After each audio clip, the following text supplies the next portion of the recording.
a line in the Backrooms movie, and it's the line that made the entire thing click for me. Clark is trying to explain what the Backrooms are to his therapist, and he says something like, imagine describing a dog to someone, then ask them to draw it. They get the basics right, 4 legs, a tail, a snout, but the details would be off, and probably in a deeply unsettling way. That's the Backrooms. It's a place that remembers things, but it remembers them wrong. The more I sat with that idea, not just as a horror concept, but as the actual operating principle of this place, the more I started to realize that the Backrooms isn't just a setting.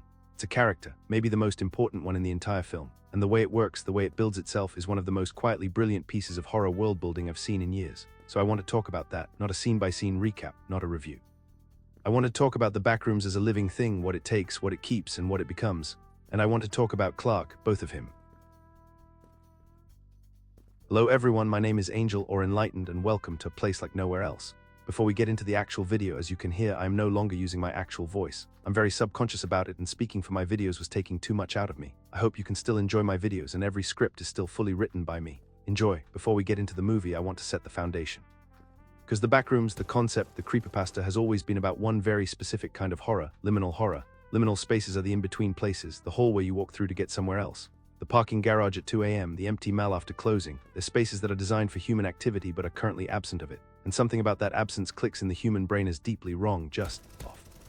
Backrooms takes that feeling and makes it infinite. Endless rooms, identical hallways, damp carpet, yellow wallpaper, fluorescent lights that hum but never flicker off, no purpose, no exit, just space stretching outward forever with no one in it. Kane Parsons understood even in his original YouTube videos that the horror of the Backrooms isn't a monster, it's the emptiness. The movie keeps this, and more importantly, it builds on it.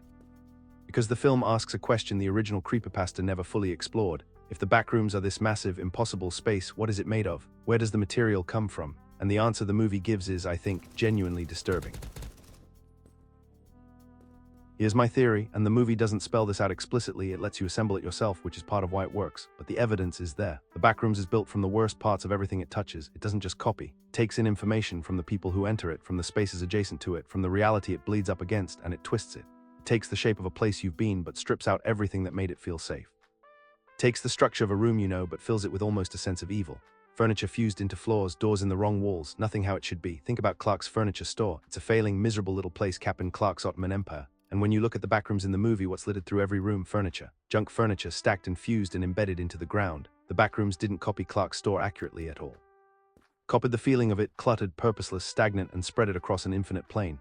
Or think about what the ASYNC researcher Phil tells Mary. The Backrooms is growing, it's not static, it's expanding, and the implication based on everything we see in the film is that it grows by consuming, not physically, experientially consuming. Every person who enters the Backrooms contributes something to it. Their memories, their trauma, their worst versions of the spaces they've inhabited. The Backrooms eats your experience of reality and spits out a broken copy. One Reddit comment I found while researching put it almost perfectly. It finds people that resemble itself. It creates cracks in the seams of reality looking for things it can use to sustain itself. Ever growing, using the one thing that can comprehend a place such as it is, a fractured mind. A fractured mind, that's the key.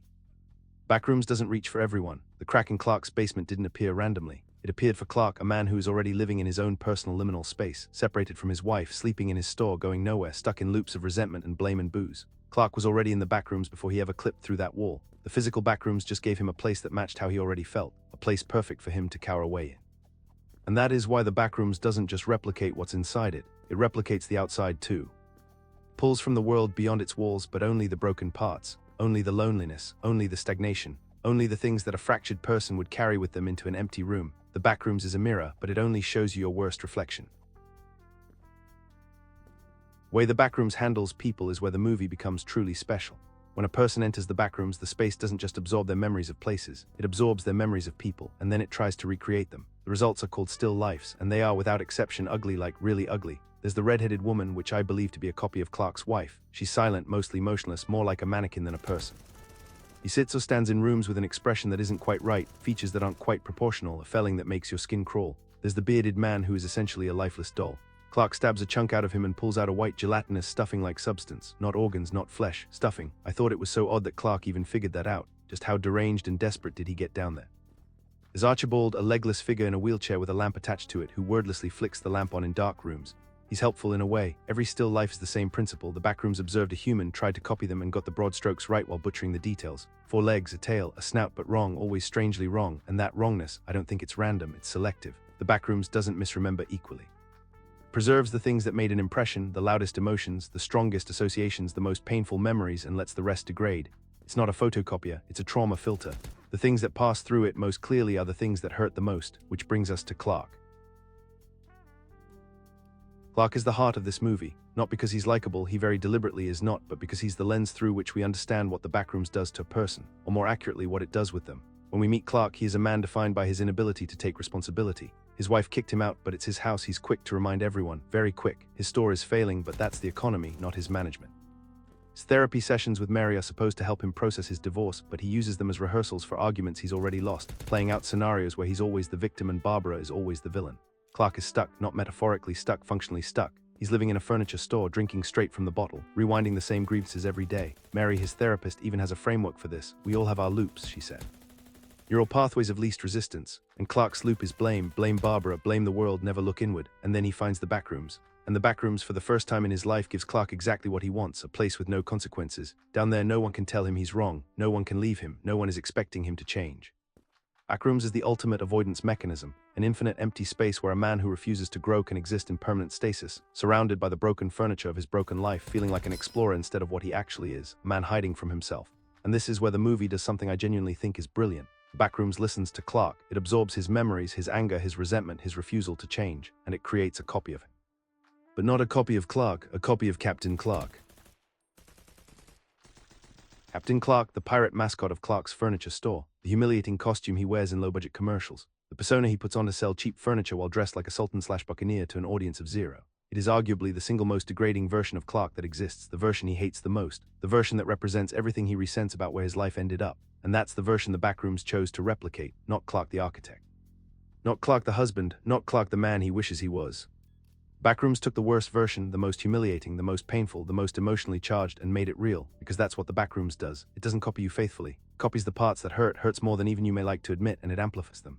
Pirate Clark is 8 feet tall, played by Robert Bobrikski, who is genuinely 77 and also played the offspring in Alien, Romulus. His face is Clark's face, but stretched. His proportions don't make sense, his arms are too small. One of his legs is a literal table leg, a peg leg, because the costume had a peg leg, because the Backrooms doesn't understand the difference between a real limb and a prop. It remembered the idea of peg leg and made it permanent. And here's what seals it. When Clark cuts open one of the other still lifes, the inside is white stuffing, but Pirate Clark bleeds. He feels pain. He's more real than the others. Backrooms put more effort into him because Clark is the person it spent the most time absorbing.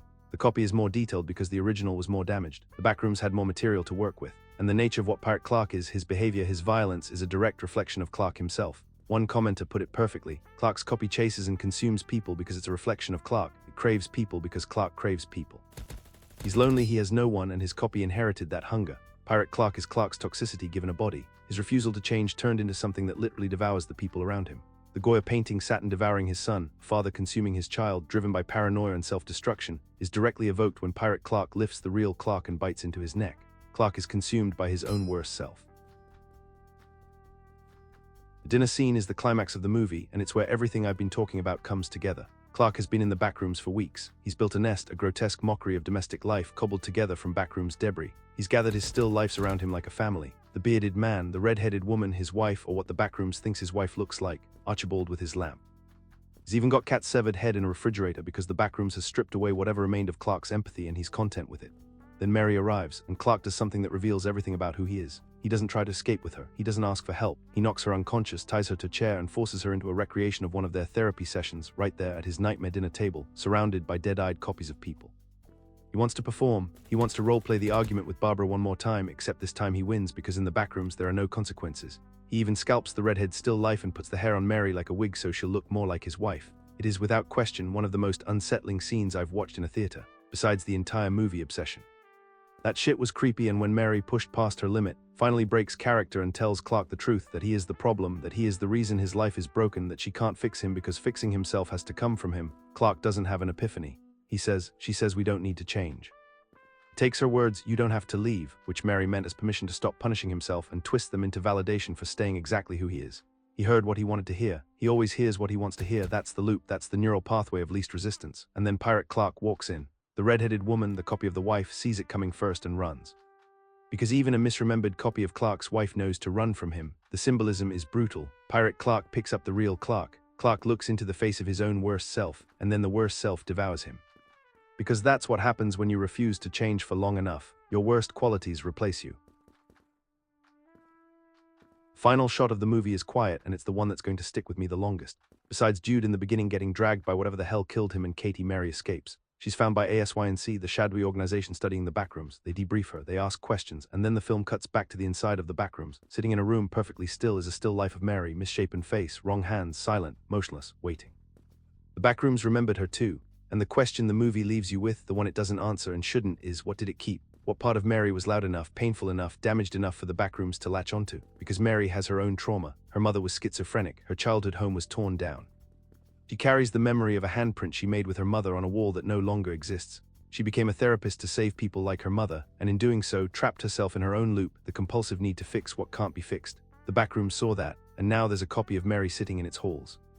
And if the principle holds, if the backrooms really does take the worst part of whatever it touches and keeps it, then Mary's still life isn't the composed, professional therapist. It's something much, much worse. Something built from grief and rage and a lifetime of trying to save people who don't want to be saved. It's a mirror, and it only shows you your worst reflection. That's what makes the backrooms, the place, the concept, the entity, one of the most effective pieces of horror world-building in recent memory. It's not a monster, it's not a villain. It's a natural phenomenon, as Kane Parsons described it, no inherent morality, no judgment. Just a place you can get stuck in that builds itself from your damage. And the real horror isn't what it creates, it's what it reveals about who you already were before you fell in. Finished this movie and sat with my mouth agape for maybe 5 minutes. Not because it was scary, although it was. Not because the performances were incredible, although Ejiofor and Rian Svi are doing some of the best work of their careers, but because the core idea wouldn't let go of me. Hence this video coming out as quickly as it did, a place that takes the worst part of everything it touches and keeps it. That's not just the backrooms, that's how trauma works, that's how resentment works. That's how a person who refuses to change slowly hollows out from the inside until the only thing left is the thing they were most afraid of becoming. Kane Parsons was 20 years old when he directed this movie. 20, that's terrifying in its own way. If you've seen the movie, I want to know, what do you think the backrooms kept from you? Not from the characters, from you. What's your Captain Clark? What's the version of yourself that the backrooms would remember? Think about it. But maybe don't think about it too long. I'll see you in the next one. You've been enlightened. You'll remember this, pals.